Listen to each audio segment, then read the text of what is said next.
Realme latest ஒரு செம சூப்பரான Realme Narzo 30 4G அப்படின ஒரு கேமிங் மொபைல் வந்து லான்ச் பண்ணிருந்தாங்க. இந்த மொபைலோட அன்பாக்சிங் அண்ட் டீடைல்டான ரிவ்யூ தான் இந்த வீடியோல பார்க்க போறோம். வாங்க வீடியோக்குள்ள போலாம்.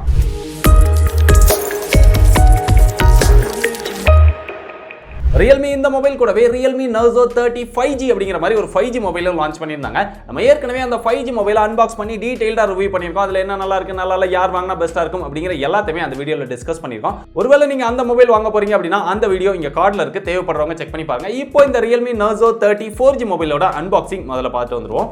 இந்த பாக்ஸ் அப்படினு பார்த்தா Realmeயோட Narzo சீரிஸ் பாக்ஸ் எப்படி இருக்குமோ அந்த மாதிரி தான் இருக்கு. ப்ளூ கலர்ல, ஒண்ணு டிஃபரண்டா கிடையாது. 5G பாக்ஸ் எப்படி இருந்ததோ அதே மாதிரி தான் இதுவும் இருக்கு அப்படினு சொல்லலாம். பாக்ஸ் ஓபன் பண்ணோம் அப்படினா பாக்ஸ்ல மேலேயே ஒரு ஒயிட் கலர் பாக்ஸ் கொடுத்திருக்காங்க. அதுல ஃபீல் த பவர் அப்படிங்கிற மாதிரி கொடுத்திருக்காங்க. இதே மாதிரி தான் 5G மொபைல்ல இருந்தது. அந்த ஒயிட் கலர் பாக்ஸ் எடுத்தோம் அப்படினா அதுக்குள்ள ஒரு யூசர் மேனுவல், வாரண்டி கார்டு இருக்குது. அதுக்கு அப்புறம் ஒரு நல்ல குவாலிட்டில ஒரு TPU கேஸ் கொடுத்திருக்காங்க. இங்க பியூர் ஒயிட் கிடையாது, கொஞ்சம் ஷேடோ கலர் மாதிரி கொடுத்திருக்காங்க. இதுலயே வந்து சிம் ஏற்றேட்டர் டூலும் கொடுத்துட்டாங்க. அதுக்கு அப்புறம் பாக்ஸ்க்குள்ள பார்த்தோம் அப்படினா இங்க Realme Narzo 30 மொபைல் இருக்குது.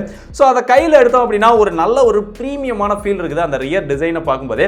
அது அப்புறமா டீடைலா டிஸ்கஸ் பண்ணுவோம், பக்கத்துல வச்சிருவோம். இதுக்கு அப்புறம் ஒரு ஃபாஸ்ட் சார்ஜிங் அடாப்டர் கொடுத்திருக்காங்க. 30 வாட் அடாப்டர் இருக்குது.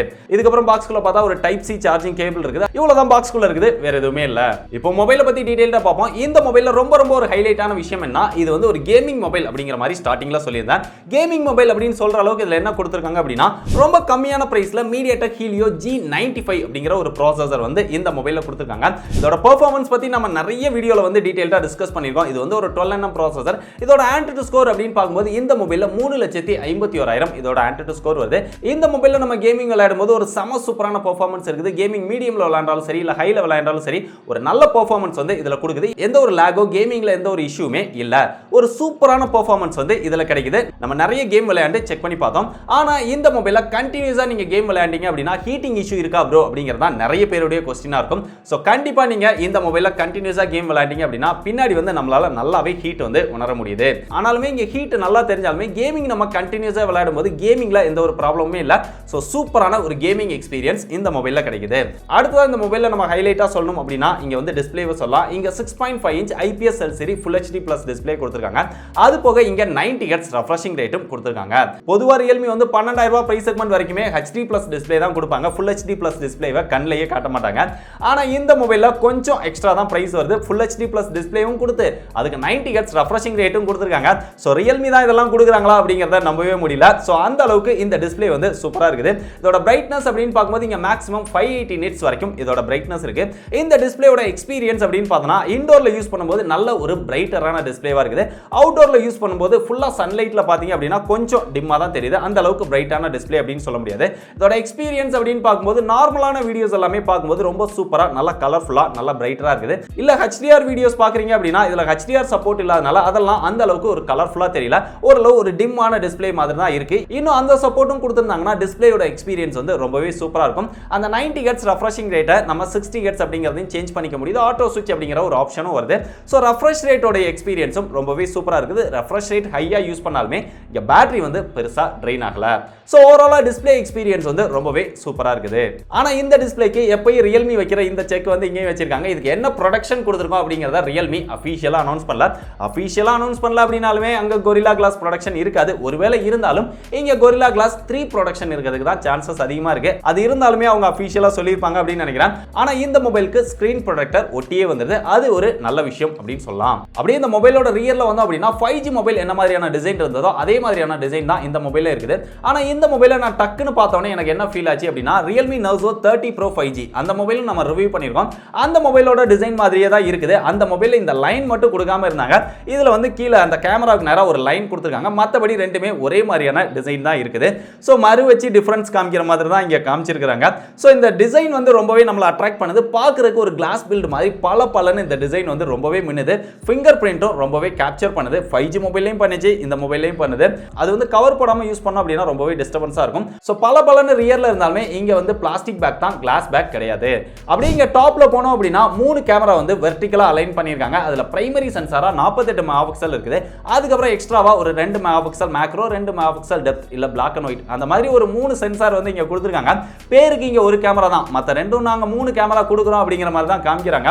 3 கேமரா கொடுக்குறோம் அப்படின்னா அதுல செகண்டரி கேமராவா அல்ட்ரா வைட் ஆங்கிள் லென்ஸ் ஒரு 8 மெகாபிக்சல் சேர்த்திருந்தாங்க அப்படின்னா ட்ரிபிள் கேமரா செட்டப் அப்படிங்கறத கொஞ்சமாவது நம்மளால ஏத்துக்க முடியும். ஆனா இந்த ரெண்டு டம்மி கேமராவெல்லாம் 3 கேமரா அப்படின்னு சொல்ல முடியாது.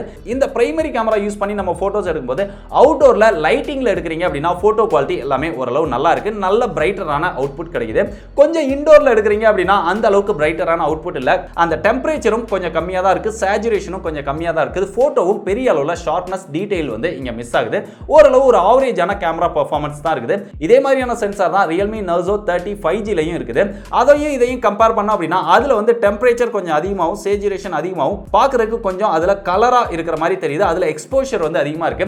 பட் இந்த மொபைல்ல எக்ஸ்போஷரும் கம்மியா தான் இருக்குது. அப்படியே இங்க செல்ஃபி கேமரா வந்து அப்படின்னா ரியர் கேமரால என்ன மாதிரியான பெர்ஃபார்மன்ஸ் இருக்கோ அதே மாதிரி தான் இங்க செல்ஃபி கேமரால பெர்ஃபார்மன்ஸ் இருக்குது. இங்க 16 மெகாபிக்சல் செல்ஃபி கேமரா கொடுத்திருக்காங்க. இதை யூஸ் பண்ணி போட்டோ எடுத்தாலும் சரி, இல்ல போர்ட்ரேட் எடுத்தாலும் சரி, இல்ல வீடியோ எடுத்தாலும் சரி, அவுட்டோர்ல லைட்டிங்ல எடுக்கும்போது ஓரளவு டீசென்ட்டா நம்மளால போட்டோஸ் எடுத்துக்க முடியுது. இன்டோர்ல அதுவும் லோ லைட்ல எடுக்கிறீங்க அப்படின்னா அந்த அளவுக்கு கேமரா வந்து பெருசா பெர்ஃபார்ம் பண்ணல. ஆனாலுமே இங்க Realme எப்பவுமே காலம் கொடுக்கக்கூடிய அதே Sony IMX471 சென்சார் தான் இந்த மொபைலையும் கொடுத்திருக்காங்க. ஆனா இந்த மொபைல்ல இருக்கக்கூடிய பிளஸ் என்ன, இவங்களோட 5G மொபைல்ல ரியர் கேமரா யூஸ் பண்ணி நம்மளால 4K ல வீடியோ ரெக்கார்ட் பண்ண முடியாது, Full HD வரைக்கும் தான் அதுல ரெக்கார்ட் பண்ண முடியும். பட் இந்த மொபைல்ல ரியர் கேமரால 4K வரைக்கும் நம்மளால வீடியோ ரெக்கார்ட் பண்ணிக்க முடியும், செல்ஃபில வந்து Full HD ல நம்மளால வீடியோ ரெக்கார்ட் பண்ணிக்க முடியும். சோ அந்த விஷயம் இந்த மொபைல்ல ஒரு சின்ன ஹைலைட்டா இருக்குது. அதுக்கும் இதுக்கும் கேமரால கம்பேர் பண்ணோம் அப்படின்னா அப்படியே இந்த மொபைலோட சாஃப்ட்வேர் எக்ஸ்பீரியன்ஸ் அப்படின்னு பார்த்தா இங்க லேட்டஸ்ட் வெர்ஷனான Android 11 ஓட Realme UI 2.0 கொடுத்திருக்காங்க. Realme UI ஓட எக்ஸ்பீரியன்ஸ் வந்து எப்படி இருக்குமோ அதே மாதிரி தான் இருக்கு. அதுல எந்த ஒரு ப்ராப்ளமோ லாகோ அந்த மாதிரி ப்ராப்ளம்ஸ் எதுவுமே கிடையாது. ஆனா இங்க நிறைய ப்ளூடூத் ப்ரீ இன்ஸ்டால்ட் ஆப் இதெல்லாமே கொடுத்திருக்காங்க. அது போக இங்க ஆட்ஸ் இருக்கா அப்படின்னு கேட்டீங்கன்னா கண்டிப்பா இருக்குது. பிரவுசர்ல இருந்து எக்கச்சக்கமான நோட்டிபிகேஷன்ஸ் வருது. அதுவும் இல்லாம தேவையில்லாத Realme ஆப்ஸ்ல இருந்தும் நிறைய புஷ் நோட்டிபிகேஷன்ஸ் இதெல்லாமே கொடுத்துட்டு இருக்காங்க. எதுல இருந்தெல்லாம் நோட்டிபிகேஷன்ஸ் வருதோ அதெல்லாம் நம்ம ஆஃப் பண்ணி வச்சிட்டோம் அப்படின்னா ஆட்ஸ் ப்ராப்ளம் பெருசா இல்ல அப்படின்னு சொல்லலாம். சோ Realme UI ஓட எக்ஸ்பீரியன்ஸும் நல்லாவே இருக்குது. எந்த ஒரு லாகோ இஷ்யூவோ பெருசா பக் அப்படின்னு சொல்ற அளவுக்கு இங்க இல்ல. அப்படியே இந்த மொபைலோட பிளேஸ்மென்ட் அப்படின்னு பார்த்தா இங்க டாப்ல எதுவுமே கிடையாது. ரைட் சைடுல வந்தோம் அப்படின்னா இங்க பவர் பட்டன் கொடுத்திருக்காங்க. அதுலயே ஃபிங்கர் பிரிண்ட் சென்சாரும் கொடுத்துட்டாங்க. ஏன்னா இங்க LCD டிஸ்ப்ளே, அதனால சைட் மவுண்ட் ஃபிங்கர் பிரிண்ட் சென்சாரா வந்துருச்சு. பாட்டம்ல வந்தோம் அப்படின்னா இங்க ஸ்பீக்கர் இருக்குது, சார்ஜிங் போர்ட் இருக்குது, மைக் இருக்குது, 3.5mm ஜாக் இருக்கு. லெஃப்ட்ல வந்தோம் அப்படின்னா இங்க வால்யூம் அப் டவுன் பட்டன் இருக்குது. கடைசியா சிம் ஸ்லாட் இருக்குது. அதுல dual sim with dedicated SD card slot கொடுத்திருக்காங்க. இதுல ஸ்டோரேஜ் அப்படின்னு பார்க்கும்போது இங்க ரெண்டு ஸ்டோரேஜ் வேரியன்ட் லான்ச் பண்றாங்க. 4+64 6+128 அப்படிங்கிற மாதிரி ரெண்டு ஸ்டோரேஜ் வேரியன்ட் வந்து லான்ச் பண்ணிருக்காங்க. இதுல வந்து UFS 2.1 சப்போர்ட் கொடுத்திருக்காங்க. இதுக்கு அப்புறம் இதோட பேட்டரி கெபாசிட்டி அப்படின்னு பார்க்கும்போது இங்க 5000 mAh பேட்டரி கெபாசிட்டி கொடுத்திருக்காங்க. அதுக்கு சப்போர்ட் பண்ற மாதிரி 30 வாட் ஃபாஸ்ட் சார்ஜிங் சப்போர்ட் கொடுத்திருக்காங்க. பாக்ஸ்க்குள்ளேயும் 30 வாட் அடாப்டர் கொடுத்திருக்காங்க. இதை யூஸ் பண்ணி சார்ஜ் பண்ணும்போது ரொம்ப வேகமாவே சார்ஜ் ஆயிடுது. இருந்தாலும் ஃபுல் சார்ஜ் ஆகிறதுக்கு 1 ஹவருக்கு மேலேயே டைம் ஆயிடுது. சோ பேட்டரியோட பெர்ஃபார்மன்ஸ் அப்படின்னு பார்க்கும்போது Realme வந்து சூப்பரா ஆப்டிமைஸ் பண்ணிருக்காங்க. இங்க பேட்டரி வந்து பெருசா ட்ரெயின் ஆகல. நீங்க தாராளமா ஹெவியா யூஸ் பண்ணா கூட உங்களுக்கு ஒரு நாள் பேட்டரி வரும். இல்ல ஹெவி கேமரா இருந்தீங்க அப்படின்னா கூட உங்களுக்கு 6 to 7 hours வந்து கண்டினியூஸா இதுல கேம் விளையாட முடியுது.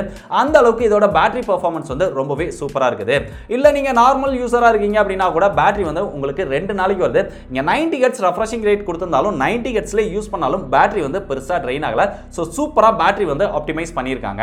இந்த மொபைல் 5000 mAh பேட்டரி கெபாசிட்டி இருக்கிறதுனால இதோட திக்னஸ் அப்படின்னு பார்க்கும்போது இங்க 9.4mm திக்னஸ் இருக்குது. இந்த மொபைலோட வெயிட் அப்படின்னு பார்க்கும்போது இங்க 192 கிராம் வெயிட் வருது. Realme மொபைல்ஸ் அப்படினாலே பெரும்பாலும் வெயிட்லெஸ்ஸான ஒரு மொபைலா டிசைன் பண்ணி எடுத்துட்டு வருவாங்க அப்படின்னு சொல்லலாம். பட் அதெல்லாம் பார்க்கும்போது இந்த மொபைல் வந்து கொஞ்சம் வெயிட்டான மொபைல் மாதிரி தான் தெரியுது. ஏன்னா இவங்களோட 5G மொபைல்ல 5G யோட ஆண்டனாஸ் இதெல்லாமே வச்சு கூட அந்த மொபைல் வந்து இன்னும் வெயிட்லெஸ்ஸாவும் திக்னஸ் கம்மியாவும் எடுத்துட்டு வந்தாங்க. பட் இந்த மொபைல் வந்து கொஞ்சம் வெயிட் அதிகமாகவும் திக்னஸ் அதிகமாகவும் இருக்கு. பட் இதெல்லாம் விட 200 கிராம் 225 கிராம் அந்த மாதிரிலாம் இன்னும் பல்கா செங்கல் மாதிரிலாம் மொபைல் இருக்குது. ஸோ அதோட கம்பேர் பண்ணும்போது இந்த மொபைல் வந்து டீசென்டான வெயிட்ல தான் டிசைன் பண்ணியிருக்காங்க. அடுத்து இந்த மொபைல்ல fingerprint sensor, face unlock இது ரெண்டுமே ஃபாஸ்டா அக்யூரேட்டா இருக்குது. அதுல பெருசா ப்ராப்ளம் கிடையாது. இங்க மியூசிக் எக்ஸ்பீரியன்ஸ் அப்படின்னு பார்க்கும்போது பாட்டம்ல ஒரே ஒரு ஸ்பீக்கர் தான் கொடுத்திருக்காங்க. அதை யூஸ் பண்ணி நம்ம சாங் கேட்கும்போது ஓரளவு டீசென்ட்டா நம்மளால மியூசிக் கேட்டுக்க முடியுது. இந்த பிரைஸ் செக்மெண்ட்க்கு இவங்க டுயல் ஸ்டீரியோ ஸ்பீக்கரே கொடுத்திருந்திருக்கலாம் ஹைரஸ் சப்போர்ட்டோட. ஏன்னா இவங்களோட போட்டி பிராண்டோட பார்த்தோம் அப்படின்னா இதெல்லாமே கொடுக்குறாங்க. பட் இவங்க வந்து அதெல்லாம் கொடுக்கல. அதுக்கப்புறம் இங்க கால் குவாலிட்டி, நெட்வொர்க் குவாலிட்டி இதெல்லாம் பெருசா ப்ராப்ளம் கிடையாது. ஃபைனலா இந்த மொபைலோட பிரைஸ் அப்படின்னு பார்த்தா இங்க 4+64 வந்து 12500 ரூபாய் பிரைஸ் செக்மெண்ட்க்கு சேல் பண்றாங்க. 6+128 வந்து 14500 ரூபாய் பிரைஸ் செக்மெண்ட்க்கு சேல் பண்றாங்க. இந்த பிரைஸ் செக்மெண்ட்க்கு இந்த மொபைல் வாங்கலாமா வேண்டாமா அப்படின்னு கேட்டீங்கன்னா இந்த பிரைஸ் செக்மெண்ட்க்கு உங்களுக்கு கேமிங் மட்டும் தான் முக்கியம். அதுவும் LCD டிஸ்ப்ளேல 90 Hz ரெஃப்ரெஷிங் ரேட்டோட ஒரு பெஸ்ட் பெர்ஃபார்மன்ஸோட ஒரு மொபைல் வேணும் அப்படின்னு நினைச்சீங்கன்னா தாராளமா இந்த மொபைல் வந்து ட்ரை பண்ணி பார்க்கலாம். செம ஒர்த்தான மொபைல் அப்படின்னு சொல்லலாம். சோ பெஸ்ட் பை லிங்க் வந்து டிஸ்கிரிப்ஷன்ல கொடுத்திருக்கேன். யாராவது வாங்கணும் அப்படின்னு நினைச்சீங்கன்னா அந்த லிங்கை கிளிக் பண்ணி பை பண்ணுங்க. இல்ல ப்ரோ எனக்கு எல்லா விதத்திலுமே ஒரு பெஸ்டான மொபைல் வேணும் அப்படின்னு நினைச்சீங்கன்னா Redmi Note 10 அப்படின்னு ஒரு மொபைல் இருக்குது. இதோட பெர்ஃபார்மன்ஸ் மட்டும் தான் கம்மியா இருக்கும். மத்த எல்லா விதத்திலுமே இதோட அது பெஸ்ட் அப்படின்னு சொல்லலாம். ஏன்னா அங்க சூப்பர் AMOLED டிஸ்ப்ளே கிடைக்கும், இங்க LCD டிஸ்ப்ளே தான். ஆனா அதுல 60 Hz, இங்க 90 Hz கொடுக்குறாங்க. சோ பெரும்பாலும் 90 Hz LCD டிஸ்ப்ளே விட 60 Hz சூப்பர் AMOLED டிஸ்ப்ளே தான் நிறைய பேர் வந்து சூஸ் பண்ணுவாங்க. சோ அந்த விதத்துல அதுதான் பெஸ்ட் அப்படின்னு சொல்லலாம். கேமரா பேக் அப்படின்னு பார்க்கும்போது ரியல்ல பிரைமரி சென்சாரா அங்க சோனி சென்சார் இருக்குது. அது போக அதுல அல்ட்ரா வைட் ஆங்கிள் லென்ஸும் வருது. போட்டோ குவாலிட்டியும் இதை விட அதுல வந்து பெட்டராவே இருக்கும். பெர்ஃபார்மன்ஸ் அப்படின்னு பார்க்கும்போது இந்த அளவுக்கு இல்ல அப்படினாலுமே ஓரளவு டீசென்ட்டான பெர்ஃபார்மன்ஸ் வந்து கொடுக்கும். அதோட Antutu ஸ்கோரும் 2 லட்சத்துக்கு மேல தான் வரும். மத்தபடி அங்க எக்ஸ்ட்ராஸ் அப்படின்னு பார்க்கும்போது ஃப்ரண்ட்ல கொரில்லா கிளாஸ் ப்ரொடெக்ஷன் வருது, IR பிளாஸ்டர் வருது, டுயல் ஸ்டீரியோ ஸ்பீக்கர் வருது. சோ இந்த மாதிரியான விஷயங்கள் எல்லாமே இருக்கு. Battery capacity, fast charging support இது எல்லாமே சேமா தான் இருக்கு. பிரைஸ் அப்படின்னு பார்க்கும்போது 12000 ரூபாய் பிரைஸ் செக்மென்ட்க்கு லான்ச் பண்ணாங்க. அப்புறம் கொஞ்ச நாள் கழிச்சு ஒரு 500 ரூபாய் பிரைஸ் ஏத்துனாங்க. 12500 ரூபாய்க்கு சேல் பண்ணிட்டு இருந்தாங்க. Realme லான்ச் பண்ணாங்க 12500 ரூபாய்க்கு. இந்த மொபைலவே 12500 ரூபாய்க்கு லான்ச் பண்றாங்க அப்படின்னு அதை பார்த்தோனே அது 13000 ரூபாய் பிரைஸ் செக்மென்ட்க்கு கொண்டு போயிட்டாங்க. சோ 12000க்கு லான்ச் பண்ணி இப்போ 13000 ரூபாய் பிரைஸ் செக்மென்ட்க்கு சேல் பண்றாங்க. எக்ஸ்ட்ரா 500 ரூபாய் போட்டு அதெல்லாம் வேணும் அப்படின்னு நினைச்சீங்கன்னா, பெர்ஃபார்மன்ஸ் கம்மியா இருந்தாலும் எல்லாத்துலயும் பெஸ்டா வேணும் அப்படின்னு நினைச்சீங்கன்னா அது ட்ரை பண்ணலாம். இல்ல ப்ரோ எனக்கு பெர்ஃபார்மன்ஸ் மட்டும் தான் முக்கியம், கேமிங் மட்டும் தான் முக்கியம், நான் கேமுக்காக தான் மொபைல் வாங்குறேன் அப்படின்னு நினைச்சீங்கன்னா இந்த மொபைல் வந்து நீங்க தாராளமா ட்ரை பண்ணலாம். சோ Realme லான்ச் பண்ணிருக்கிற இந்த Realme Narzo 30 4G பத்தி நீங்க என்ன நினைக்கிறீங்க? இந்த மொபைல் பெஸ்ட்னு நினைக்கிறீங்களா இல்ல பெஸ்ட் இல்ல அப்படின்னு நினைக்கிறீங்களா? இல்ல ப்ரோ Realme 6 இல்ல ப்ராசஸர் மட்டும் சேஞ்ச் பண்ணி அல்ட்ரா வைட் ஆங்கிள் லென்ஸை கட் பண்ணி ஃபாஸ்ட் சார்ஜிங் அடாப்டரையும் உள்ளேயே வச்சு கொடுத்த ஒரு மொபைல், அதுக்கு பேர் தான் Realme Narzo 30 4G அப்படின்னு நினைக்கிறீங்களா? சோ நீங்க என்ன நினைக்கிறீங்க அப்படிங்கறத மறக்காம டீடைலா கீழ கமெண்ட் பண்ணுங்க. இதே மாதிரி நிறைய லேட்டஸ்டான இன்ட்ரஸ்டிங்கான யூஸ்ஃபுல்லான கேட்ஜெட்ஸோட அன்பாக்சிங் அண்ட் டீடைலான ரிவ்யூலாம் பார்த்து தெரிஞ்சுக்கணும் அப்படின்னு நினைச்சீங்கன்னா டெக் படீஸை மறக்காம எல்லா சோஷியல் மீடியாலையும் ஃபாலோ பண்ணிக்கோங்க. டிஸ்கிரிப்ஷன்ல எல்லா சோஷியல் மீடியாவோட லிங்க்கும் இருக்கு. அது மட்டும் இல்லாமல் லேட்டஸ்ட் அப்டேட் இன்னும் ஃபாஸ்ட்டாக தெரிஞ்சுக்கணும், டெக் அப்டேட்ஸ் எல்லாமே மிஸ் பண்ணாமல் தெரிஞ்சுக்கணும் அப்படின்னு நினச்சிங்கன்னா நம்முடைய டெலிகிராம் குரூப்லையும் மறக்காம ஜாயின் பண்ணிக்கோங்க. டிஸ்கிரிப்ஷனில் டெலிகிராம் குரூப்போட லிங்க்கும் இருக்கு.